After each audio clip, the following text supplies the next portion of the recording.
Bagaimana Pak? Ada kabar yang mau ditunjuk di sini? Untuk tugas di Papua Pegunungan, ya ada 3 tempat itu, Masya Allah. Ketua DPD siapa ini? Tapi ada daerah di Papua memang yang tidak bisa kita masuk. Kita jangan dulu masuk ke situ dah. Kenapa? Kata Ustadz Miftah, sekretaris DPW Papua Barat, itu daerah kompleks. Lebih kita tidak usah masuk ke sana. Kenapa? Bisa-bisa kena peluru kepala kita sebelum diresmikan jadi ketua DPD. Masya Allah, itu daerah konflik berbahaya. Nah, ini pentingnya kita memahami sejarah kepemimpinan di Hidayatullah. Tidak ada rebutan kekuasaan. Maka kalau di Hidayatullah ini mulai ada rebutan kekuasaan, mulai ada lobi-lobi, berarti sudah mulai bergeser dari fitrah, dari target, dari misi yang dibangun oleh Allah ya Rahmatullah Said. Ini untuk kita ketahui bersama supaya adik-adik ini kan Ustadz Karyadi tidak selamanya hidup, saya tidak selamanya hidup, Bang Daid tidak selamanya hidup. Maka akan terjadi namanya regenerasi.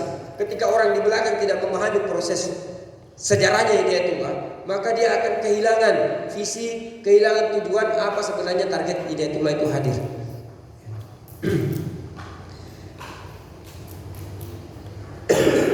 Ini yang terkait dengan tema kita, Pak. Ada 6 jati diri Hidayatullah. Coba lihat dulu, ya. Saya kasih 1 menit, dihafalin. Saya hitung sampai 10, setelah itu saya pindahkan slide ini. 1, 2, 10. Wah. Belum dibaca. Ya kan terserah saya Pak menghitung ini kan. Sudah sistematis tuh ya, 1, 2, 10 gitu. Ya. Karena bapak-bapak ini saya yakin sudah hafal, adik-adik aja lah saya suruh. Ya. Yuk adik-adik, ada 6 jati diri Hidayatullah. Coba sebutkan. Hah? Simetika Wahyu. Yang kedua, bagus. Yang ketiga, mantap. Apa yang keempat? Luar biasa. Yang kelima, Masya Allah. Yang keenam, wah luar biasa. Memang asli penghafal Quran di sini Pak ini. Ya, ini selintas saja. Ya.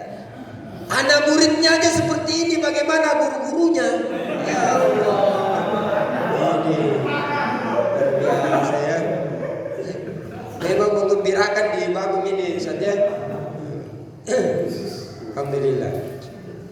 Jadi kami lihat waktu Pak, jangan saya kelewatan ya. Oke. Baik, ini jati diri Hidayatullah ya. Oke.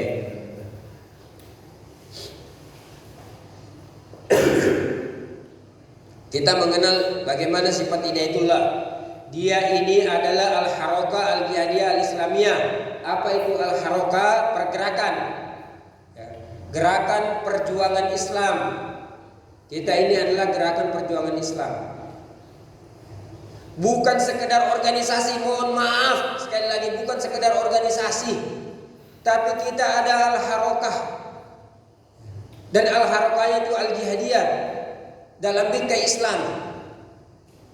Maka seluruh aktivitas kita itu harus diniatkan, diazamkan bagian dari tekad berjuang di jalan Allah Subhanahu wa taala.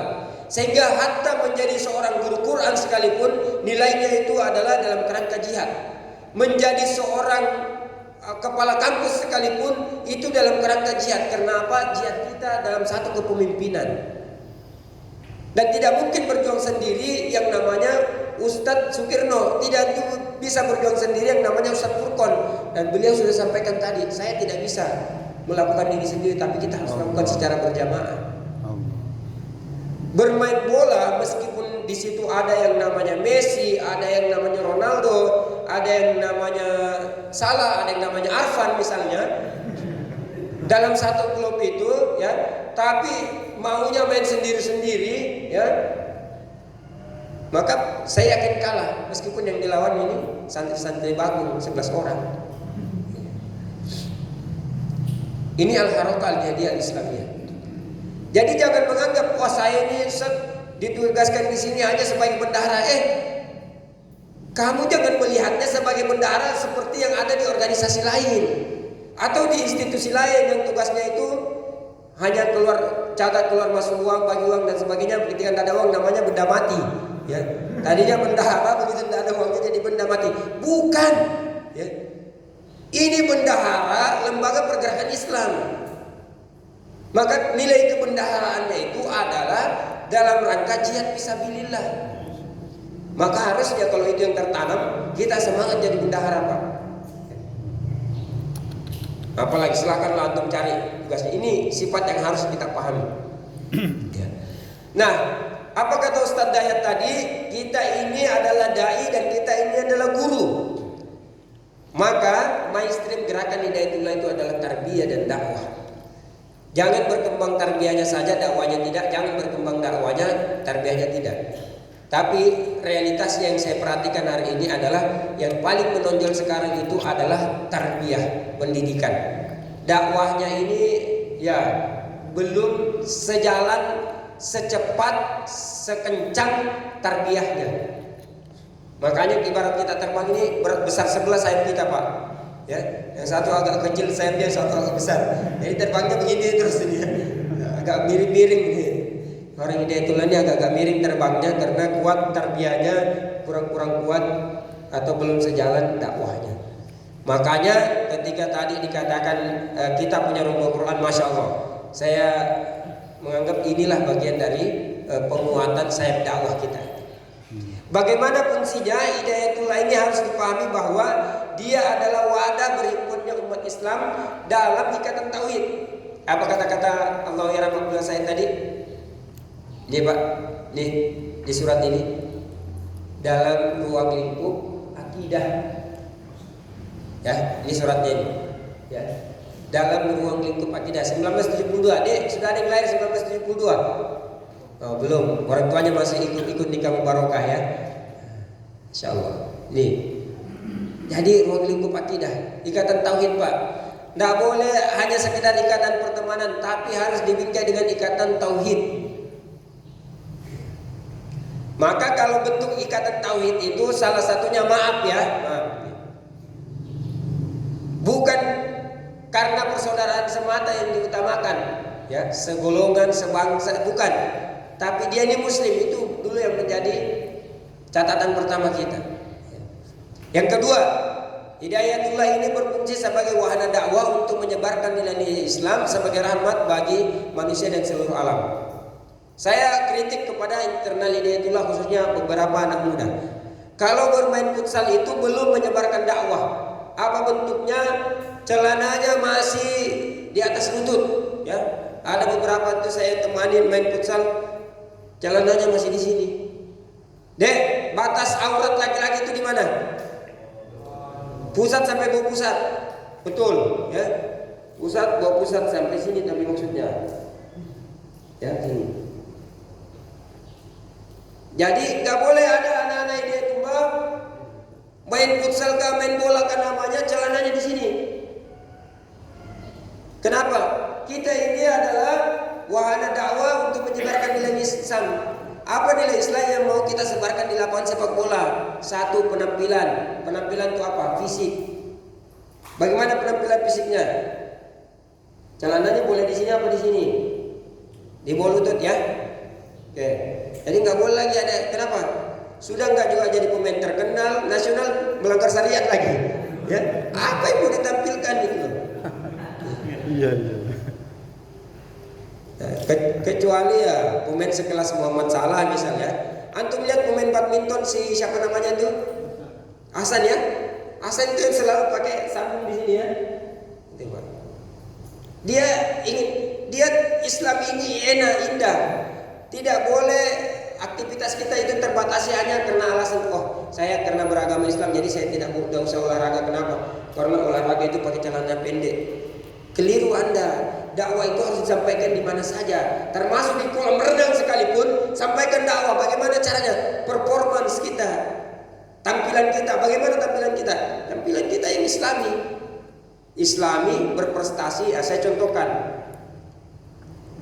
Waktu kami masih santri, kalau tidak salah ya, kakaknya Ustaz Muntazir ini juara 1 timnya, tim sepak bola Hidayatullah di Balikpapan, juara 1 antar SMP se-Balikpapan.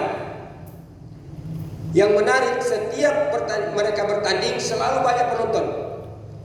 Kenapa banyak penonton? Mereka melihat satu penampilan sepak bola yang tidak biasanya. Di mana berbedanya? Berbedanya itu karena mereka tampil dengan celana seperti ini, Pak. Mana ada tahun 90-an itu ada orang main sepak bola sampai di sini celananya ya? Nggak ada. Ya. Mungkin orang bilang belek-belek kali ini ya. Mungkin gila ini. Tapi itu yang terjadi. Dan apa? Berprestasi, Pak, juara. Pelatihnya Pak Andri Alamin, saya tidak tahu, mungkin ada kayak sempat jadi muridnya di sini. Juara, Pak. Berprestasi di lapangan juga.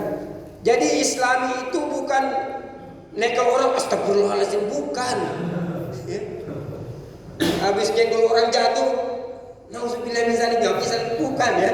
Bukan sekedar suara-suara yang seperti itu, tapi bagaimana performance. Orang dengan melihat kita tampilan seperti itu, bermain bagus, orang senang. Oh, ternyata hijab itu tidak menghambat orang untuk berprestasi. Gitu. Masya Allah. Nah, adik-adik ada yang mau jadi apa di sini nanti? Pemain golf. Jangan sticknya aja tidak sanggup kita beli. Ya, carilah olahraga yang seimbang juga lah dengan kemampuannya. Jangan cari sesuatu yang agak berat. Yang ketiga, fungsi Hidayatullah ini menjadi wadah pendidikan untuk menyiapkan kader-kader umat Islam dalam segala bidang kehidupan. Ya. Jangan menganggap di Hidayatullah ini hanya bidang agama. Tidak. Apalagi terjadi dikotomi atau sekularisasi antara agama dan tidak. Bukan. Maka kita harus menyiapkan kader-kader ini. Yang penghafal ini silakan nanti kalau mau ambil jurusan pendidikan agama Islamkah atau hukum Islam dan yang lainnya silahkan.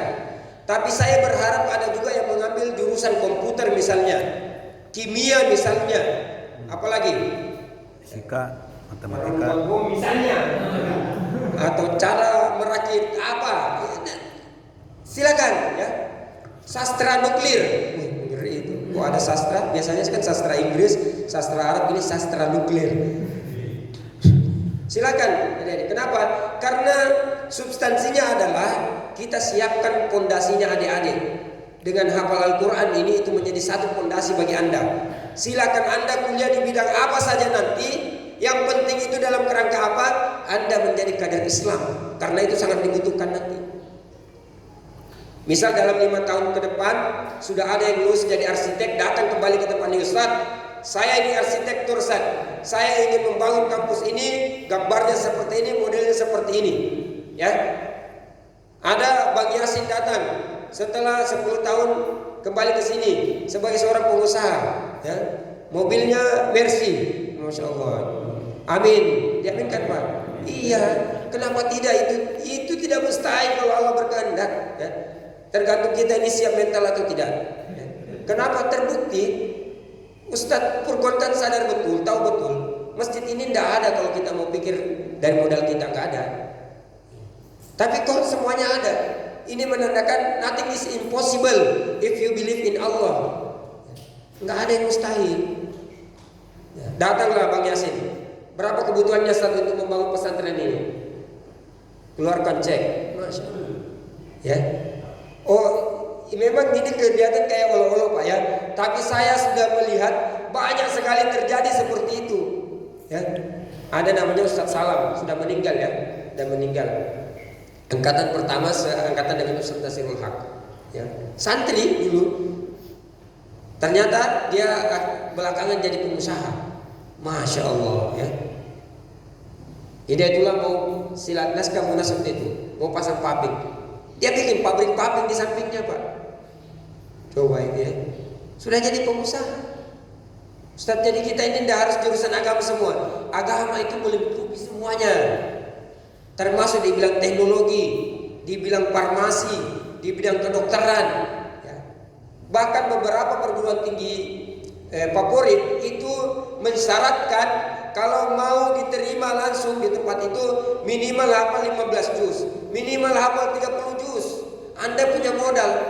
Kenapa mereka senang menerima yang penghafal Al-Quran? Karena bagi mereka menghafal Al-Quran aja dia mampu, sementara Al-Quran itu wahyu Allah, apalagi buatan manusia. Ya, tadi kan saya sudah buktikan jati diri 6, ya. Sudah langsung dihafal di luar kepala oleh adik-adik. Tidak dimasukkan di kepala, tapi sudah dihafal.